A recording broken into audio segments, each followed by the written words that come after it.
अस्सलामुअलैकुम वरहमतुल्लाहि वबरकातुहू। Hope so you are fine. तो क्लास 8 आज हम पढ़ेंगे इस्लामियात। इस्लामियात के पेज नंबर 89 पे जाएंगे तो आपके पास आएगी हदीस नंबर 9। तो आज हम हदीस नंबर 9 पढ़ेंगे।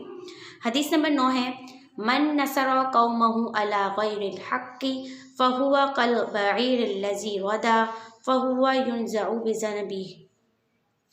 जिसका तर्जुमा है कि जिस शख्स ने किसी नाजायज़ मामले में अपनी कौम की मदद की, उसकी मिसाल ऐसी है जैसे कोई ऊँट कुएं में गिर रहा हो और वो उसकी दुम पकड़कर लटक जाए तो खुद भी इसमें जा गिरे। क्या बताया कि कोई शख्स किसी नाजायज़ मामले में अपनी कौम की मदद करे तो उसकी मिसाल क्या है कि वो ऊँट कुएं में गिर रहा हो और वो उसकी दुम पकड़ कर लटक जाए तो ख़ुद भी उसमें क्या हो, गिर जाए। तो इसमें यह है कि बेटा कि हमें किसी नाजायज़ मामले में उसकी मदद नहीं करनी, चाहे वो कौम हो, चाहे वो कोई इंसान हो, चाहे वो कोई आपके इर्द गिर्द का माहौल हो, इर्द गिर्द के जो आपके लोग हैं। अगर आपको पता है कि वो किसी गलत काम की वजह से गलत चीज़ में है तो आप उसका तो आपको पता है कि जैसे वो गलत काम में है, वो गलत चीज़ कर रहा है, तो उसकी मिसाल क्या दी कि वो उसकी मिसाल जो थी वो ऊँट के उसमें दी कि वो ऊँट कुएं में गिर रहा है। मतलब वो तो गुनाहों की तरफ लपक चुका है, गुनाहों की तरफ जा चुका है, लेकिन उसकी वो जो हम हालात होते हैं, दुनियावी हालात देख के कि अगर वो नाजायज़ काम से इतना अमीर हो रहा है, नाजायज़ काम करने से मतलब लोगों को धोखा दे रहा है, गलत बयानी कर रहा है, इस वजह से वो अपनी दुनियावी ज़िंदगी बहुत अच्छी गुजार रहा है, तो क्यों ना मैं भी उसका साथ दूँ, उसकी मदद करूँ, उस जैसा पेशा जो है, जो वो पेशा अपना रहा है, वो पेशा मैं भी अपनाऊँ। तो उसकी मिसाल क्या दी कि वो भी उसकी दुम पकड़ कर लटक रहा है और वो ख़ुद भी उसमें जा गिर रहा है। मतलब वो तो गुनाहों की तरफ लपका हुआ ही है, वो तो अपनी आखिरत ख़राब कर ही रहा है। तो हमने भी क्या करी, उसकी दुनियावी हालातों को देखकर, उसकी तरक्की को देखकर हमने जो हमारा ईमान था वो हमारा डगमगा दिया और हम उसके पीछे पीछे हम भी चल पड़े, वो उसके गलत रास्ते पे हम भी चल पड़े, तो हम खुद भी उसमें क्या करें, जा गिरे।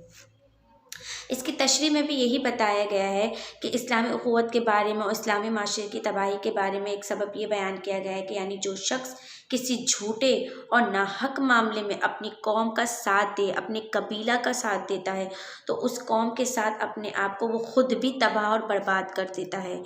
इसलिए हमें क्या चाहिए कि हम भलाई और नेकी के कामों में कौम और नस्ल या ज़बान और इलाके की तफरीक के बगैर सच और हक के साथ दे और नाजायज़ काम में किसी का साथ ना दे, चाहे वो कुनबा और कबीला ही क्यों ना हो। मतलब हमें सब कुछ पता है ना, अच्छा बुरा अल्लाह ताला ने हमें ज़हन दिया है, अक्ल दी है, तो हमें ये सब कुछ देखते हुए अपने आप को अच्छी चीज़ों में रखना है। अपनी कौम का, अपने इर्द गिर्द के माहौल का, कबीले का हमें अच्छी चीज़ों में साथ देना है, ना कि अगर वो बुरे कामों में है तो हमें उसको रोकना है कि भाई ये गलत काम है, इससे आपको थोड़ा बहुत तो खुशी और आराम मिल रहा है, लेकिन आखिरत में इसका अजर अच्छा नहीं है, इसका अजाब है। तो हमें हलाल रोज़ी कमानी, हलाल काम करना है, किसी के साथ गलत बयानी नहीं करनी। अगर कोई इन चीज़ों में है तो ना कि उनका साथ देना है, बल्कि उन्हें रोकना है। अगर कोई गलत बयानी कर रहा है, गलत बात कर रहा है, झूठ बोल के, हेरा फेरी करके पैसे कमा रहा है, तो उसको दुनियावी आराम और दुनियावी ऐश तो मिल रहा है, लेकिन उसकी आखिरत ख़राब हो रही है। तो आप उनकी दुनियावी ऐशो आराम को देख के, अगर अल्लाह ताला ने उनको ऐशो आराम दिया है तो वो जायज़ तरीके से अगर है तो बहुत अच्छी बात है। अगर उन्होंने हलाल रोज़ी से कमाया है, हलाल पैसा कमाया है, इसके बाद उनको ये इतना आराम और सुख मिला तो अल्लाह ताला उनको अजर व सवाब भी देंगे।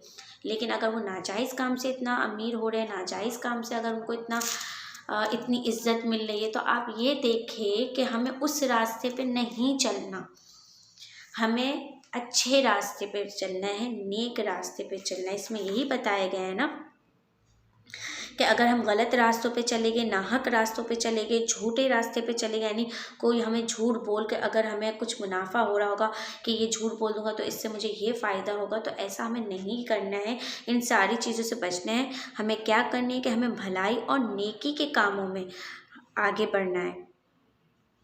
हमें इस चीज़ से बेफ़िक्र होके कि अगर हम सच बोलेंगे, अगर हम नेकी के रास्ते पे चलेंगे तो हमें मुशक्क़त तो उठानी पड़ेगी। तो जी बिल्कुल, जो नेकी के रास्ते पे होता है, जो सच्चाई के रास्ते पे होता है, उन्हें थोड़ी बहुत मुशक्क़तें उठानी पड़ती है, क्योंकि अल्लाह ताला उन्हें आज़माने के लिए वो मुशक्क़तें देते हैं। तो वो हमें मुशक्क़तें उठानी पड़ेगी, लेकिन क्या होगा, उससे हमारी आख़िरत अच्छी होगी। हमारे आख़िरत की जो दुनिया होगी ना, वो हमारी आख़िरत की ज़िंदगी बहुत अच्छी होगी। तो हमें दुनियावी ज़िंदगी को लुत्फ़ नहीं लेना है, हमें दुनियावी ज़िंदगी का आराम नहीं देखना है, हमें अपनी आख़िरत की ज़िंदगी का आराम देखना है।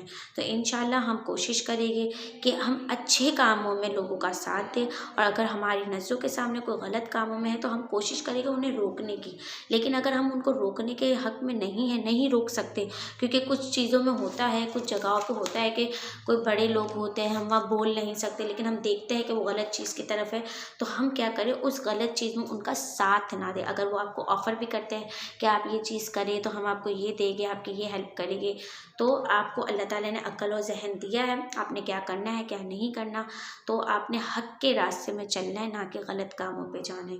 होप सो कि आप लोगों को ये हदीस समझ में आ गई है, और इस पर इंशाअल्लाह हम अमल करने की भी कोशिश करेंगे।